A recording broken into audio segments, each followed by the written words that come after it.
Né en 1996 au Cameroun, Arnolphe Okambié travaille à Douala. Il est diplômé en arts plastiques et histoire de l'art de l'Institut des Beaux-Arts de Nkonsamba. En 2020, il est lauréat du prix Goethe Découverte Art Visuel, en 2023 du prix Barthélemy Togo et du prix Découverte des ateliers SAM à Brazzaville, année où il participe à la foire ACAR Paris. À ce jour, il a présenté 3 solo shows au Cameroun et ses œuvres font notamment partie des collections du Goethe Institut et du Centre d'art contemporain Douala Art. Son travail, qui explore la peinture, le collage, la création sonore et l'installation, a une puissante dimension spirituelle, culturelle et écologique. Sa recherche s'articule autour de l'eau en relation avec le corps, proposant un dialogue intime, une symbiose entre l'humain et l'aquatique. Par leurs univers oniriques, ces créations évoquent un autre possible à l'anthropocène, un possible poétique où protection et célébration du vivant dansent en éloge à l'eau et à la femme, porteuse de vie et génératrice de monde.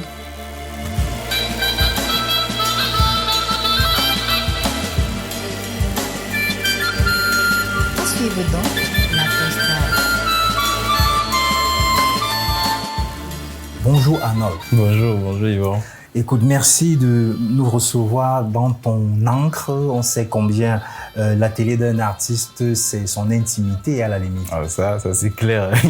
Voilà, génial. Alors Arnold, comment toi, tu arrives à l'art? Ok, je crois que c'est tout un processus qui a débuté depuis que j'étais enfant. Donc, bon, comme pas mal d'artistes ici aujourd'hui, enfin, plusieurs artistes, quand ils sont petits, ils ont ces aptitudes-là au dessin, peut-être à la sculpture aussi. Oui. Et donc, moi, j'avais justement ces aptitudes-là et ça me servait justement de centre de jeu. Enfin, j'utilisais ces capacités-là pour me créer des objets, des jouets et aussi dessiner. Enfin, c'était aussi un moment très convivial avec mes sœurs parce que, en réalité, c'est ma sœur aînée qui m'apprend le dessin, enfin, qui nous apprend le dessin parce que j'ai 2 sœurs aînées et donc c'est l'aînée, en fait, qui nous apprend le dessin parce qu'elle avait quand même ces aptitudes-là. Mais en gros, nous, on tient ce talent-là de ma mère. Mais elle n'a jamais voulu développer ça autrement. Enfin, je me rappelle, il y avait quelques dessins à la maison d'arbres généalogiques qu'elle faisait et tout, qui racontaient un peu l'histoire de la famille et tout. Mais c'était juste ça. Et donc, ma grande sœur, elle aimait beaucoup dessiner et donc quand on passait le temps ensemble à 3, on avait des séances de dessin qu'on faisait au tableau, à la craie et tout. Et ensuite, elle nous apprenait un peu comment faire, par exemple, un portrait. C'est d'elle, par exemple, que je tiens la technique de toujours commencer par les yeux. Donc, elle commençait toujours par les yeux quand elle voulait dessiner un personnage. Et ensuite, tu plaçais les autres éléments. Et donc, c'est un peu comme ça que, dans l'enfance, le dessin a été présent pour moi. Et donc, quand j'arrive au lycée, je crois jusqu'en 3e, seconde encore par là, je dessinais fréquemment, je reproduisais des objets, je reproduisais des images dans des magazines et tout. Mais à partir de la classe de première où il fallait vraiment se concentrer sur les études parce qu'il y avait des examens qui arrivaient, ça devenait un peu compliqué. Donc, je crois que j'ai quand même fait une pause de dessin. Mais quand même au lycée, les gens savaient que je savais dessiner parce que dans les cours, par exemple, d'SVT comme ça, j'avais toujours les meilleures représentations. Parfois, c'est moi qui faisais les dessins de mes camarades et tout. Et donc, parfois, quand on organisait des événements comme des kermesses au lycée qui avaient des concours de dessin, c'est toujours moi qu'on allait chercher. Et donc, c'était un peu ça mon activité du dessin pendant le lycée. Et donc, après ça, mais là, c'est un lycée général. Oui, c'était général. Enfin, on n'enseignait pas du tout le dessin dans ce contexte-là. Et moi, j'aurais vraiment souhaité, par exemple, avoir connu l'existence de l'IFA à l'époque. Parce que pour moi, ça aurait été de très belles années au lycée, pouvoir faire des études générales et pouvoir dessiner également. Mais malheureusement, à ce moment-là, je ne savais rien. J'ai grandi à Kumba, je suis né là-bas. Et c'était vraiment une ville qui n'était pas très ouverte à la pratique de l'art plastique. Je voyais souvent des ateliers de sérigraphie et tout. Mais tout de suite, même sans savoir ce que c'est que les arts plastiques, je savais que c'était pas forcément ce que j'avais envie de faire parce que c'était un autre type de pratique. Et donc moi, j'étais plus intéressé par tout ce qui va être lié à la question de la forme, du portrait, des natures mortes et tout. Donc je reproduisais aussi beaucoup ces images-là. J'ai fait le portrait de ma mère, de mon père et tout. Enfin, vraiment tout ce qu'on peut faire quand on était enfant. Et à l'époque, je me rappelle mes premiers travaux avec la couleur. C'est ma sœur en fait qui m'avait ouvert qui m'avait offert une petite palette de gouache. Oui. Et donc, il n'y avait pas de pinceau, donc j'utilisais des brindilles de balai pour mélanger la peinture et travailler avec. Donc, et donc, quand je finis donc, la terminale, maintenant, il faut savoir ce que tu vas faire après. Il faut faire des concours et tout. Et donc, la famille, justement, qui suivait un peu mon parcours scolaire, savait que j'étais quelqu'un d'assez intelligent, d'assez brillant. Peut-être pas le meilleur, mais je faisais quand même partie des meilleurs et tout. Et donc, ils voulaient que je mette ça à profit dans des filières très scientifiques, que je fasse des concours très scientifiques et tout. Et moi, ayant justement fait une série scientifique, ça ne m'intéressait pas forcément. Je le faisais parce que, bon, j'étais dans un contexte où il fallait quand même être travailleur à l'école, il fallait suivre les conseils des parents et tout. Mais et justement, parce que je n'avais pas cette ouverture-là vers d'autres possibilités. Dans mon contexte, c'était juste il n'y avait que l'école. Donc, après la terminale, moi, personnellement, ce que j'avais envie de faire, c'est de continuer dans le dessin. Et donc, j'ai quand même beaucoup hésité parce que je ne savais pas à quoi m'en tenir, je ne savais pas comment m'orienter et tout. J'en ai parlé à ma mère, j'en ai parlé à ma sœur, j'en ai parlé à ma grand-mère. Bon, ma grand-mère, elle m'a dit, si c'est vraiment quelque chose que tu aimes faire et qu'il y a possibilité de continuer dans ça, vas-y, fais-le. Et ma mère, elle aussi, elle m'a beaucoup soutenu. Ma sœur également. C'est ma sœur, justement, qui a même regardé sur Internet parce qu'elle avait fini la terminale depuis. Donc, elle était un peu plus avisée dans les histoires de concours et tout. Donc, c'est elle qui a cherché et qui a trouvé le concours. Premièrement, de l'Institut des Beaux-Arts de Fumban. Et donc, on a voulu donc construire le dossier, mais on s'est rendu compte que la date était déjà trop proche et on n'aurait pas pu être dans les temps. Et donc, c'est là où on a trouvé qu'il y avait une autre école, Konsamba, mais qui avait un peu plus de temps. Et donc, on a fait le dossier. Et c'est même ma mère qui est allée déposer le dossier en Konsamba. Et donc, j'ai fait ce concours-là pour la famille, vu que les oncles avaient aussi un peu leur mot à dire sur ce que j'allais faire. Donc, ils voulaient que je fasse un concours, vu qu'ils payaient pour ça. J'ai quand même fait. Et donc, heureusement, le concours des Beaux-Arts de Konsamba est sorti en premier et c'était bon. Et du coup, je suis parti, je n'ai dit à personne, à part peut-être ma mère et tout. J'allais m'installer là-bas. Et c'est quand je suis arrivé que j'ai passé la nouvelle à la famille que bon, moi, j'ai commencé l'école ici là et tout et tout. Donc, finalement, ils étaient un peu face au mur, quoi. Ouais, ils n'étaient pas très contents parce que justement, ils ne savaient pas ce que je faisais là-bas, ce que ça allait me donner, ils ne comprenaient pas.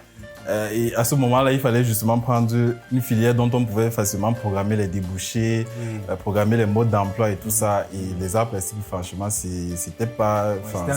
un saut dans l'inconnu. Exactement. Et moi-même, j'y allais comme ça. Bon, je ne sais pas trop ce qui me motivait, mais je me suis dit, bon, on va quand même voir ce que ça va donner. Je crois qu'à ce moment-là, j'étais aussi... j'avais toujours cette... J'étais très optimiste, en fait. Même si je n'avais pas réellement...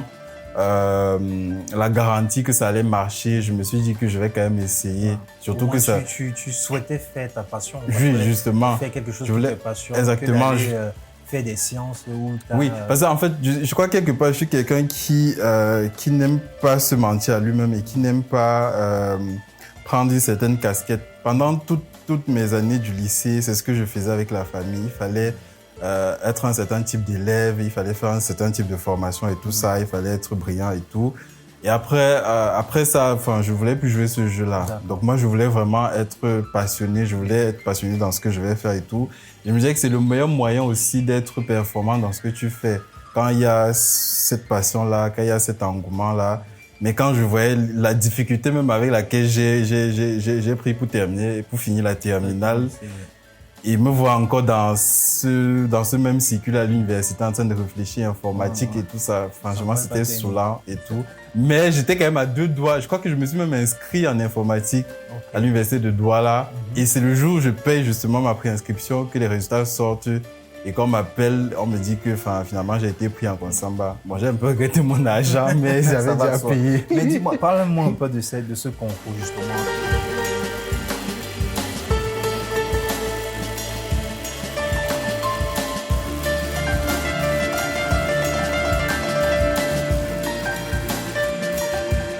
La pose d'art.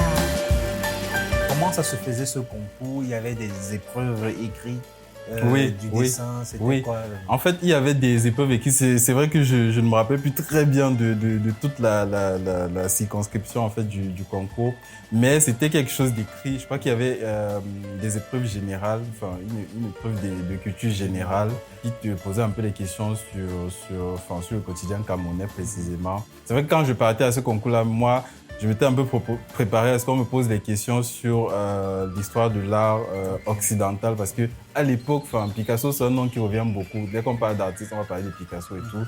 Et donc, sur Google, j'avais un peu cherché qui est Picasso, un peu ce genre de recherche-là, parce que je me disais que bon, c'est vraiment ce qu'ils vont nous demander, mais ce n'était pas le cas. Donc, c'était vraiment des épreuves de culture générale d'un quotidien. Oui, liées au Cameroun. Ensuite, je crois qu'il y avait justement des épreuves pratiques aussi où on te donnait un thème et il fallait donc dessiner ou bien le rendre visible et tout. Okay. Je crois qu'il y avait encore quelques autres épreuves, peut-être des épreuves de langue également, français et anglais, je pense bien. Très bien. Et du coup, tu débarques en Konsamba. Toi qui étais dans ton combat natal tranquille, tu débarques dans une autre ville, proche de Douala d'ailleurs, où c'est une autre façon de penser, une autre façon de faire. Comment tu t'y installes, comment tu vis ce dépaysement-là? C'est vrai que quand je partais en Konsamba, j'avais déjà une certaine appréhension de la ville parce que tout le monde disait que c'est une ville de bandits, c'est une ville d'agresseurs et tout ça, et que c'est une ville très dangereuse. Mais sauf que quand j'allais en Konsamba, c'était l'année où ma mère avait été affectée je crois, 1 an avant, elle avait été affectée à Yabassi. Et avant qu'elle n'y aille, justement, on lui disait aussi que c'était un village de sorciers et tout ça, qu'il ne fallait vraiment pas qu'elle s'installe là-bas. Mais sauf qu'elle était allée là-bas, elle s'était installée et elle avait quand même développé une vie normale et sans souci, quoi. Et donc, moi, j'avais pris ça comme exemple. Je me suis dit que bon, si c'est qu'elle a réussi à le faire, moi également, je peux le faire. Même si les expériences ne sont pas pareilles, je pense que ça vaut quand même le coup d'essayer. Et donc, mais il y avait quand même un ancrage familial parce qu'il y avait l'ami d'un cousin de la famille qui vivait en Konsamba. Et donc, chez qui j'ai d'abord commencé à vivre quand je suis arrivé là-bas. Et donc, c'est grâce à lui que j'ai un peu connu la ville, la famille avec laquelle je vivais me faisait un peu découvrir le coin. Et j'avais aussi un ancien camarade de classe du lycée qui, justement, sa famille vivait en Konsamba et lui également à ce moment-là. Donc, ça faisait que j'avais quand même 2 connexions qui me permettaient de comprendre la ville, de découvrir la ville et d'apprendre un peu de cette ville-là. Comment c'était là-bas? Comment la formation, comment tu as trouvé, comment tu as vécu ce moment-là en tout cas? C'est vrai que quand tu arrives dans ce contexte-là, ayant mon expérience, vu que je n'avais aucun background en art plastique, je ne savais rien. C'est difficile de comparer ça à autre chose. Donc, tu t'en tiens qu'à cette expérience-là. Par contre, il y avait certains de nos camarades qui, eux, avaient déjà eu, par exemple, à faire les arts plastiques à l'université de Marois, à faire l'IFA, qui avaient quand même un regard différent. Donc, moi, sur place, je découvrais tout m'impressionnait, tout était étonnant. Et donc, c'était, je faisais en fait ma culture des arts plastiques et de l'activité en général. Quand j'arrivais aux Beaux-Arts, j'étais peut-être apte au dessin, mais je faisais beaucoup du dessin linéaire et tout. Et donc, moi, dans ma conception des choses, j'étais très bon en dessin et tout.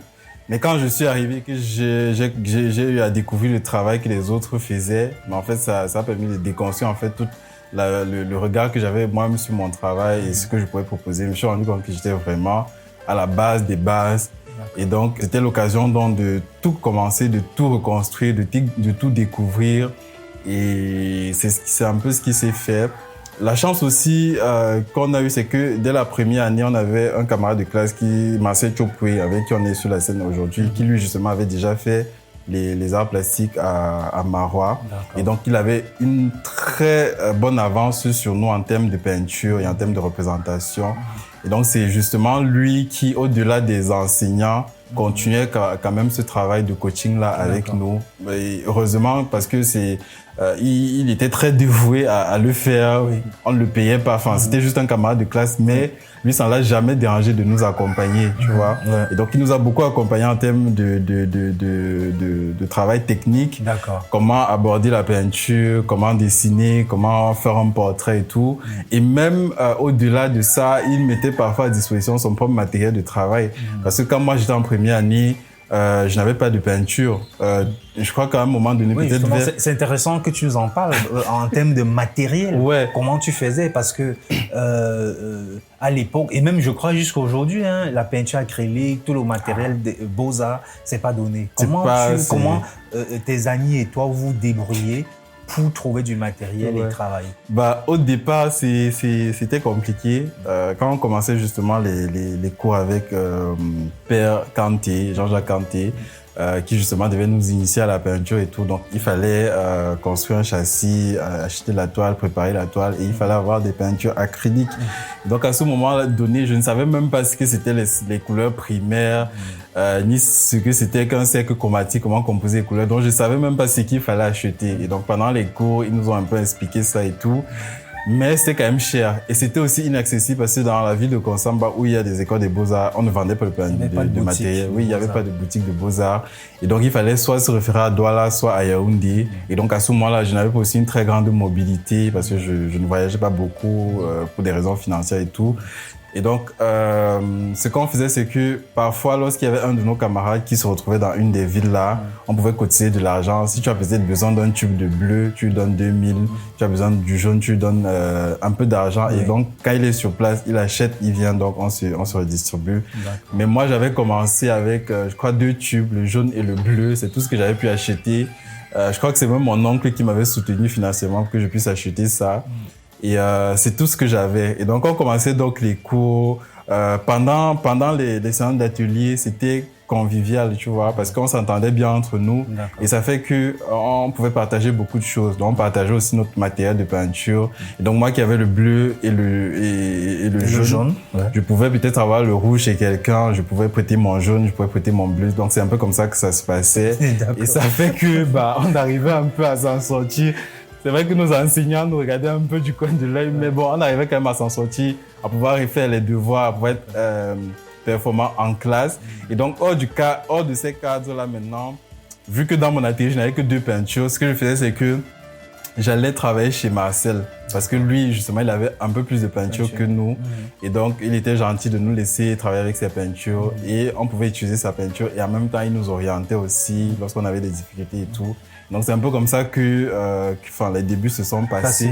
Plus je voyais les choses avancer. On a eu à faire des stages, par exemple, chez Jean-Jacques Kanté. Et je crois qu'à ce moment donné, j'avais quand même parlé avec la famille. Ma mère m'avait soutenu avec un peu d'argent. J'avais acheté un peu plus de peinture pour mon stage de première année. Et je m'étais donné l'objectif de de développer très rapidement mes aptitudes techniques. Parce que je me disais que ça pouvait me servir pour me rapporter de l'argent. Parce que je pouvais utiliser ça pour peut-être faire des commandes de portraits ou bien de paysages pour des particuliers. Et avec cet argent-là, je pouvais m'acheter de la peinture. Et c'est un peu ce que j'ai fait parce que pendant les stages, justement, le stage de première année, c'était vraiment travailler sur les genres primaires de la peinture, le portrait, la nature morte et les paysages. Donc, il fallait vraiment se donner. Et donc, moi, ayant cet objectif-là, c'est un peu ce qui me motivait à beaucoup travailler. Et finalement, je crois que j'ai réussi quand même à maîtriser d'une certaine façon cette technique-là. Et ça fait qu'à partir du début de 3e année, j'étais déjà très bon dans les portraits. Je pouvais bien faire des portraits et tout. Et je me rappelle, j'avais fait donc certains travaux pendant le stage de 2e année. Et donc, on avait organisé, sous mon initiative, c'est vrai, avec mes camarades de classe, une exposition où on présentait en fait nos travaux de stage en 3e année, en début de 3e année à l'école. Et donc, on avait invité la directrice, invité un peu les camarades de classe et tout. Et donc, à l'issue de cette exposition-là, il n'y a pas d'eux qui était, vu qu'à ce moment-là, il était en 5e année au Beaux-Arts, nous on était en première année. Donc à ce moment-là, il a vu nous on était en 3e année, donc il a vu mon travail. Donc techniquement, ça l'a intéressé. Ce qui fait que quand il avait par exemple des portraits de certains particuliers, il m'appelait pour venir les faire et tout. Et donc c'était contre un petit paiement et tout. Mais moi aussi, ça me permettait de continuer à développer ma technique. Et d'acheter du matériel et d'avoir un petit argent de poche, quoi. Et donc progressivement, moi aussi, j'ai commencé à me faire des commandes personnelles et à faire des portraits et tout. Et je crois que c'est un peu comme ça que je suis sorti progressivement du besoin de matériel. J'avais suffisamment d'argent pour m'acheter du matériel.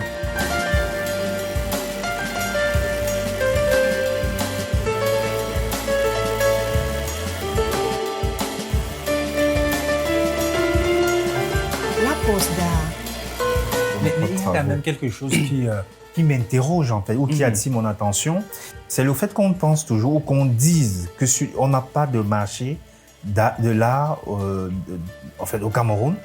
Mais quand je t'écoute parler, tout ce beau monde-là qui te faisait des commandes de portraits, mais c'est de là qu'ils achètent. Oui. Ou bien pour eux, ils font le distinguo entre un portrait que j'ai commandé et une œuvre d'art qui a été faite par Arnold Focam. Est-ce que dans leur tête, tu crois qu'il y a un distinguo Je ne pense pas que dans leur tête, il y a un distinguo. Je pense que c'est plutôt dans notre esprit, nous qui regardons le marché de l'art et qui, entre guillemets, critiquons le marché de l'art camerounais. Oui. C'est nous qui faisons cette différence-là. Lorsqu'on se dit qu'il n'y a pas de marché de l'art au Cameroun, c'est justement parce qu'on parle du pouvoir d'achat peut-être de l'art, on va dire, contemporain, de la création d'œuvres d'art, telles que nous, en tant qu'artistes contemporains, on le fait. Parce que justement, plusieurs artistes aujourd'hui sont passés par la phase où ils ont fait des portraits, ils ont fait ces commandes-là. Oui. Et aujourd'hui, lorsqu'ils s'établissent en tant qu'artistes, jamais ils arrêtent de faire ces commandes-là et ils s'engagent dans un travail qu'on va juger peut-être beaucoup plus créatif dans cette démarche-là, qui a peut-être un discours et tout. Et donc, je pense que c'est pour cette production-là que peut-être il n'y a pas un réel marché. Mais le truc, c'est que vu qu'on parle beaucoup de culture artistique au Cameroun, quelque chose qui doit être développé, je pense que la culture artistique, en fait, de la communauté camerounaise ne fait pas vraiment la différence entre tout ça. Eux, lorsqu'ils voient art, ils voient portrait, ils voient paysage, ils voient ce que nous on fait actuellement aujourd'hui. Donc eux, ils voient tout ça, c'est mélangé dans leur esprit. Donc quand eux, ils commandent en fait des portraits, pour eux, ils achètent de l'art, tu vois. Ils achètent de l'art, mais sauf que nous, peut-être, on ne voit pas les choses pareillement. Et surtout que en termes de coût, c'est aussi très différent parce que un travail purement technique comme un portrait va coûter beaucoup moins cher peut-être l'acquisition d'une œuvre d'art différente, tu vois. Tout à fait. Je pense que c'est plutôt dans notre esprit en fait que les choses sont scindées plutôt que dans l'esprit des autres. D'accord, très bien. On va revenir. Je crois qu'on va quand même encore revenir sur cette question-là, un peu plus loin. Moi, c'est parce que ça m'est venu là déjà avec moi, je profite. Parce que c'est quand même quelque chose d'assez particulier, que ça soit avec toi ou avec d'autres personnes de ta génération qui sont passées par les Beaux-Arts. Ils m'ont toujours dit c'est grâce au portrait, que ça soit en Konsamba ou à Fumban. Fumban qui est une ville à majorité musulmane où on sait que le culte de l'image est plus ou moins... Je crois qu'elle est interdite. Le culte, il est interdit par l'islam. Mais ils arrivaient à produire des portraits pour en vivre. Dis-moi un peu, quelles sont les unités d'enseignement qui t'ont vraiment marqué pendant cette période-là? Mais je sais par exemple qu'il y a à la base en fait les enseignements qu'on a fait avec Jean-Jacques Kanté, l'initiation à la peinture et au dessin, et qui a justement abouti sur les différents stages de formation qu'on a eu chez lui à Bâtir. Et donc il y a justement cet enseignement-là qui a été très capital pour moi, parce que techniquement c'est quelque chose qui m'a permis d'avancer et d'avoir une bonne base technique qui aujourd'hui me permet d'explorer aussi plusieurs médiums. Et comme je dis, j'explore tous ces médiums-là généralement sous le regard d'un peintre, en fait, comme si c'était un peintre qui les manipulait. Et donc, ce cours-là, en tout cas, était très essentiel, même si c'était aussi parmi les cours les plus difficiles, parce que pour quelqu'un qui n'a, par exemple, jamais pratiqué la peinture, lorsque tu es face à ça, c'est très frustrant, c'est émotionnellement difficile, parce que tu as à se moquer des uns des autres. Parce que c'est toute une charge émotionnelle en fait. Mais une fois que tu as compris les principes, finalement, ça devient simple et tu trouves des raccourcis, des trajectoires et tout. Et ça passe.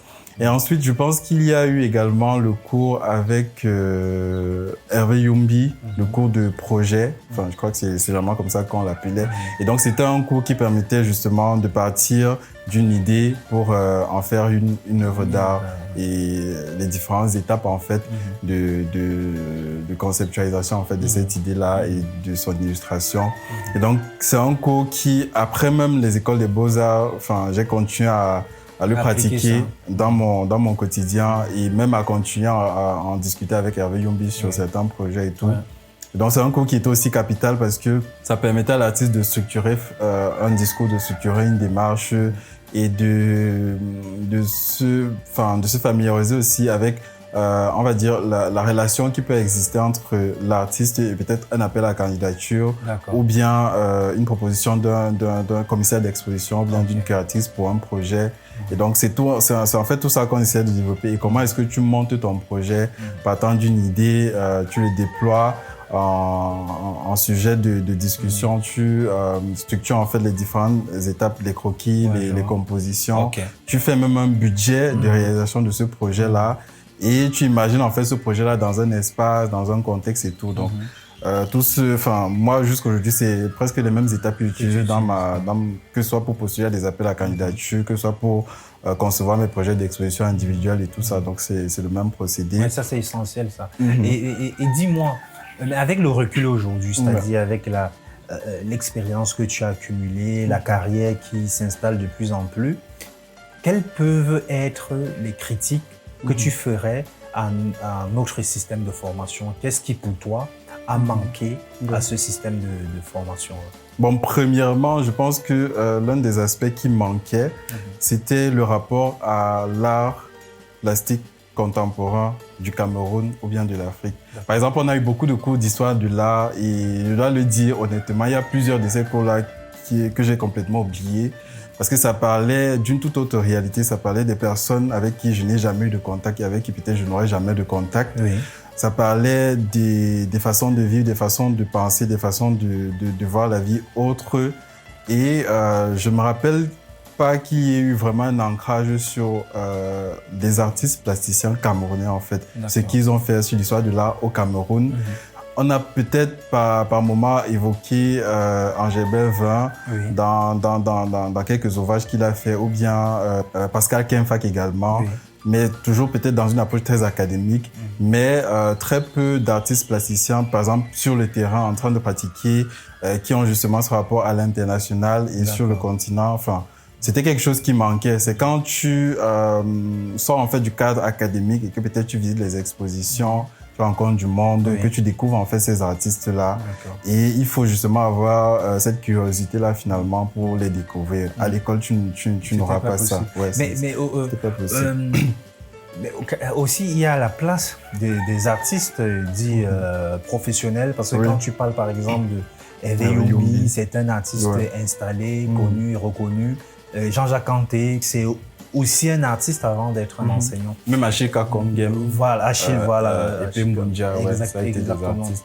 Est-ce que ce n'est pas aussi une forme de solution qu'a apporté les Beaux-Arts, de faire venir des personnes comme ça qui ont encore un pied sur la scène artistique afin de combler peut-être ce manque-là? Oui, je pense que c'était très intéressant et très bénéfique pour nous de les avoir parce que c'était justement, comme tu as dit, des artistes qui avaient justement ce contact avec le milieu de l'art contemporain et tout, international et national. Mais ce que je dis, c'est que, par exemple, nous, on n'a pas eu à étudier en fait leurs travaux. On n'a pas eu à découvrir leur démarche, à parler de leur démarche. Ce qui venait nous faire apprendre, en fait, c'était, par exemple, avec le cours de Hervé Youmi, le cours de projet, c'était, par exemple, un processus de structuration de ton travail, de ta démarche et tout. Mais, par exemple, lui, en tant qu'artiste, tu ne pouvais pas savoir quel a été son parcours, quelles ont été ses réalités, comment est-ce qu'il aborde sa démarche et, enfin, comment est-ce que ça s'intègre dans un contexte actuel et international. Donc, c'est aux historiens de l'art. Il faut que les historiens de l'art commencent à s'apesantir sur ces questions-là. Non, mais moi, je comprends ça parfaitement. Ça revient encore à la question du référent, tu vois, parce que c'est ça. Si les historiens de l'art camerounais s'étaient apesantis sur les carrières de Hervé Youmi, Barthélemy Togo, Christine Sala, Justine Gaga, il y en a tellement, Salif Oulindou, tellement. Je crois que les référents ne seront pas les mêmes. Tu ne serais peut-être pas allé chercher pendant des heures sur Pablo Picasso, alors qu'il y a tout ce beau monde-là qui peuvent aussi apporter quelque chose.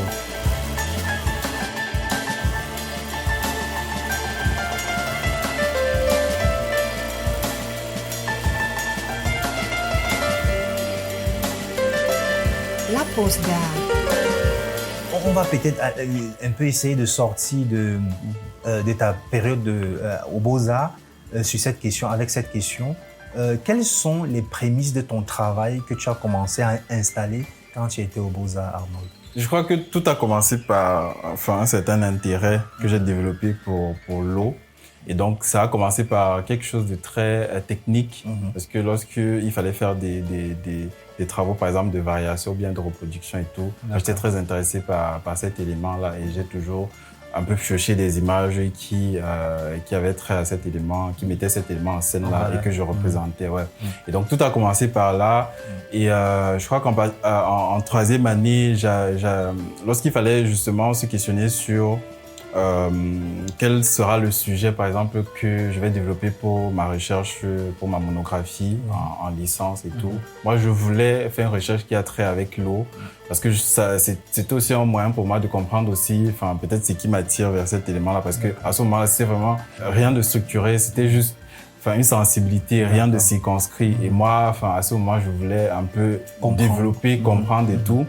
Et donc, j'avais choisi Hervé Youmbi comme encadreur, mais lorsque je lui parlais, justement, je n'avais pas de mots pour défendre en fait mes besoins et tout. Donc, il m'a dit, laisse tomber, de toute façon, il y a tellement de sujets que tu peux aborder, donc cherche ailleurs. Donc, ce qui fait que j'avais un peu laissé tomber. À partir de 4e année, j'avais quand même continué la pratique de façon indépendante du circuit académique et tout. Donc, je continuais à faire des portraits, des visages avec des femmes au visage mouillé et tout. Et je me rappelle à ce moment-là, Wilfried Bida aimait beaucoup ces travaux-là. Et je crois que j'étais en stage, parce que j'avais fait un stage à Banjul Station quand j'étais en 4e année. Et donc, elle m'avait fait un message et elle m'avait dit, quel que soit ce que tu fais, je trouve que tu as une certaine sensibilité pour cet élément-ci. Ne lâche jamais ça. Continue à creuser dedans. On va voir ce que ça va donner. Et moi, ça avait été quelque chose qui m'avait vraiment permis de tenir le coup et de continuer à me questionner. Et ce qui fait qu'en 5e année, je suis encore revenu sur ça avec Hervé Youmbi. Je lui ai dit, tiens, je veux vraiment creuser travailler en fait. Autour de ça. Oui, travailler autour de cette question-ci. J'aimerais qu'on essaye d'établir en fait quelles peuvent peut-être les perspectives en fait de recherche liées à cet élément. Donc c'est comme ça qu'avec lui on avait commencé à poser des axes de réflexion et à structurer un travail. Donc une partie de cette recherche là, je l'avais développée pour le cadre de mon master de 2e année, de 5e année je vais dire. Quand je finis donc à l'école. Non, je crois que normalement, même, je devais soutenir en 2019 parce que ma promotion normale, Luna, Marcel et tout, je crois qu'ils avaient soutenu en 2019. Mais à ce moment donné, j'étais un peu...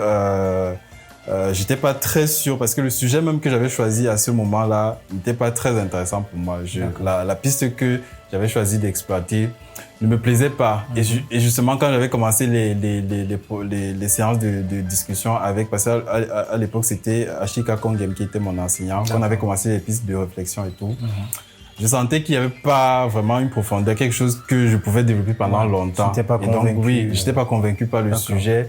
Et ce qui fait que... Et là, c'était quel axe tu avais abordé qui En fait, ça parlait de quoi? Ça parlait de... Je crois que le sujet tournait autour de la sensualité de la femme. Parce qu'en fait, je me référais à ces images, par exemple, de l'eau qui se verse sur le corps et des vêtements qui collent le corps de la femme et tout. Enfin, c'était un peu ça. Je me disais que je pouvais développer ça d'une certaine façon. Mais après un moment, je me suis dit que c'était pas intéressant. Il fallait laisser tomber. Et c'est pour ça que cette année-là, je n'ai pas soutenu. Et je me suis dit, bon, je vais continuer la recherche et la réflexion. Et donc, progressivement, je crois qu'en 2019, c'est là où j'ai commencé à faire quand même ma première exposition, on va dire, professionnelle. C'était le Douala Art Fair de Diane Odengako. Et à l'époque, justement, je peignais encore les dames au visage mouillé et tout. Je me rappelle, à cette époque-là, j'avais commencé aussi à faire des corps bleus et tout. Donc, ça avait fait partie de cette exposition-là. Je crois que pendant cette exposition-là, j'avais aussi reçu des critiques comme quoi ce travail-là ressemblait beaucoup au travail que Pade faisait avant, avec des masques et des corps très colorés et tout. Donc j'avais reçu ces critiques-là. Et sincèrement, ça m'avait beaucoup frustré. Parce qu'en fait, je ne comprenais pas aussi le rapport qui se créait. Bon, peut-être visuellement, il y avait de la ressemblance, mais c'était aussi un travail que j'avais essayé de structurer avec Hervé Youmbi. Et donc, toutes les étapes étaient très indépendantes en fait du processus conceptuel ou thématique de ce que Pade faisait. Mais tu sais, je comprends cette frustration-là et c'est bien que tu en parles parce que moi-même qui suis à la direction artistique d'une association à N'Djamena, je fais face à des jeunes artistes qui malheureusement souffrent aussi de ce genre de critiques-là. C'est-à-dire, ah oui, ton travail ressemble à tel. Tu utilises... Pour revenir, par exemple, à l'esthétique de Pade, ce n'est pas une esthétique qui est... En fait, dans l'art, il n'y a plus une esthétique qui est sous... comment on appelle ça? Qui a un copyright. Ouais, ça n'existe exactement. pas. Mais c'est juste parce que, je crois, les gens ne prennent pas... n'ont pas l'intelligence de venir vers l'artiste et de demander qu'est-ce que tu exprimes par là. Ouais, exactement. Et quand on te pose cette question, la réponse permet de comprendre que tu es peut-être diamétralement opposé à ce que propose pas d'eux. Ouais. Et c'est ça la beauté qu'il y a même dans au finish, de se rendre compte que la même esthétique est polysémique. Polysémique en fait, c'est ça. Voilà. Et c'est justement ça qui était vraiment le point fondateur en fait de ma frustration, parce que je savais que thématiquement ou bien conceptuellement, ça n'avait rien à voir avec son travail, parce que j'avais travaillé avec lui dans son atelier et tout, donc je savais un peu de quoi parlait son travail, les trajectoires et tout. Et donc justement, il n'y avait pas eu cette conversation-là de la part de tous ces gens qui disaient par exemple que ça ressemble à tel... Il n'y avait pas eu ces échanges-là. Et donc, de toute façon, j'en avais parlé même avec Yumbi, il m'a dit que de toute façon, c'est pas parce que, par exemple, tu utilises du bleu et que lui aussi utilise du bleu que forcément il y a connexion, bien il y a copie.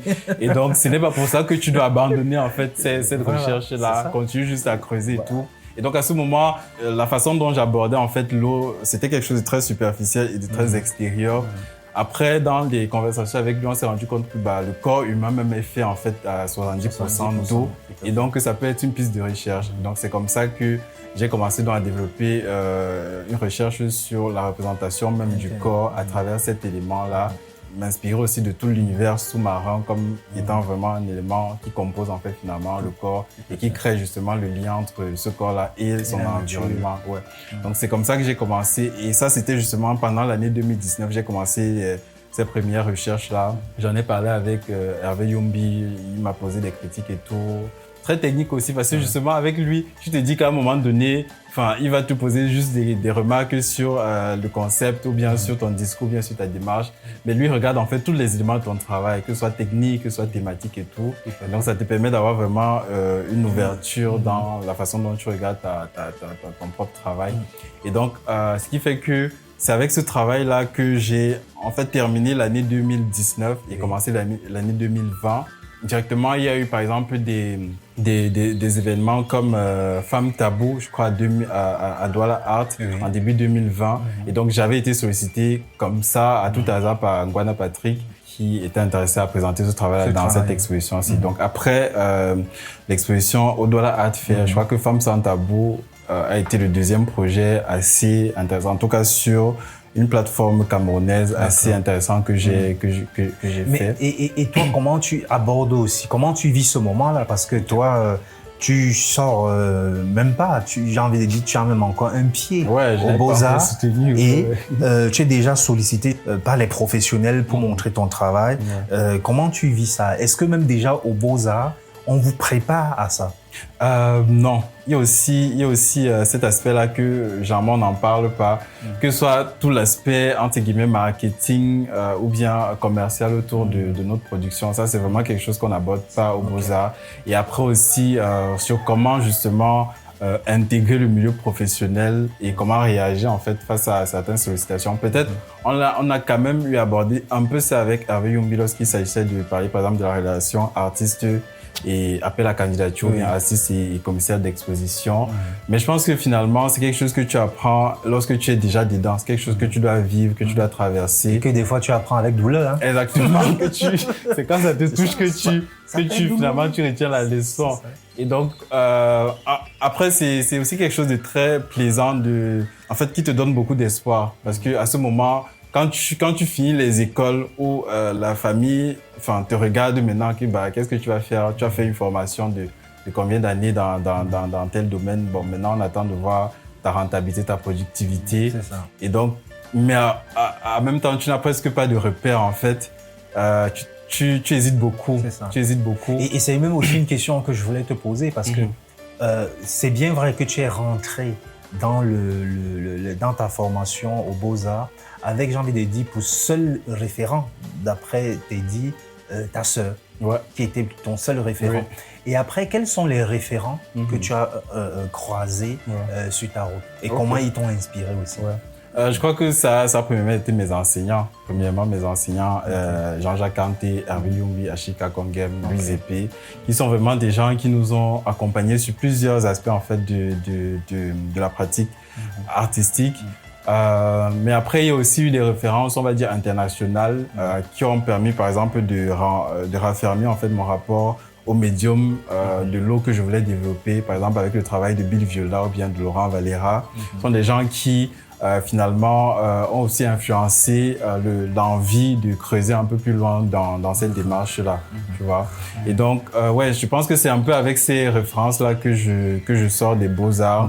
Et après, je crois que quand nous, on sortait des Beaux-Arts, on sortait à une époque où, en tout cas, l'art plastique au Cameroun était quelque chose qui explosait en fait les records à travers le monde, que ce soit en termes de vente, que ce soit en termes d'exposition, des parcours tels que le tien pour Jean-David Corde, pour Marc Padeux, pour Adja Bernard, enfin tous ces artistes-là à ce moment étaient des artistes, enfin on les voyait partout faire des hyper grosses ventes et tout. Et donc quand tu entres dans le milieu de l'art, tu y crois un peu parce que tu vois des gens qui s'en sortent déjà, des gens qui le font bien et qui, enfin, parce qu'à l'époque, voyager, par exemple, c'était presque un rêve, mais qui le font facilement, quotidiennement et tout. Donc, c'est un peu ce que tu te mets en tête. Tu te dis que bon, ça veut dire qu'en travaillant, en fait, je peux y arriver également. Donc, tu te mets à fond, tu essaies de faire du mieux que tu peux. Et donc, c'est un peu comme ça que les choses se construisent. Mais ce qu'il faut dire, c'est que même les sollicitations, en fait, que j'ai eues, notamment pour l'exposition à Douala Art, c'est fait parce que, en fait, quand je produisais mes travaux, je communiquais aussi d'une certaine façon sur les réseaux sociaux. Et donc, c'est par les réseaux sociaux que Ngwana voyait mon travail et que plusieurs personnes aussi voyaient mon travail. Donc, je crois que c'est aussi à travers ça qu'il m'a contacté. À suivre donc la pause d'art. Merci à vous d'être si nombreux à nous écouter. Nous vous donnons rendez-vous la semaine prochaine pour aller à la découverte d'une histoire intimement liée à l'art. La pause d'art est une idée d'Yvon Gassam. Voix off, Solange Nembe. Musique, Tumo. Mixage, Ralin Gangmo. Réalisation, Yvon Gassam. La pause d'art est un podcast produit par African Entertainment avec le soutien du laboratoire de théâtre de Yaoundé, Otni et de Satek Records.